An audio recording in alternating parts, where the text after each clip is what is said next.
ஹலோங்க, இன்றைக்கி ரொம்ப சிம்பிளாக வாழைக்காய் பஜ்ஜி வீட்டிலே எப்படி ரெடி பண்ணுறதுன்னு வாங்க பார்க்கலாம்.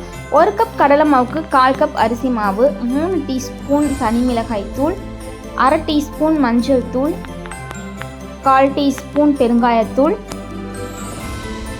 2 டீஸ்பூன் உப்பு, 2 டீஸ்பூன் இஞ்சி பூண்டு பேஸ்ட், ஒரு பிஞ்ச் அளவுக்கு சோடா சால்ட்டு எல்லாத்தையும் ஒரு கலக்கிட்டு கொஞ்சமாக தண்ணி விட்டு நல்லா கெட்டியான கன்சிஸ்டன்சியில் கரைச்சி எடுத்துக்கலாங்க.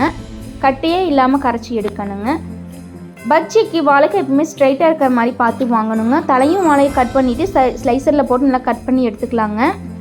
மாவில் முன்னாடியும் பின்னாடியும் டிப் பண்ணி எடுத்து ஆயில் எப்பவுமே ரொம்ப ஹீட்டாக இருக்கணுங்க. அந்த ஹீட்டில் பஜ்ஜியை போட்டால் உப்பி வருங்க.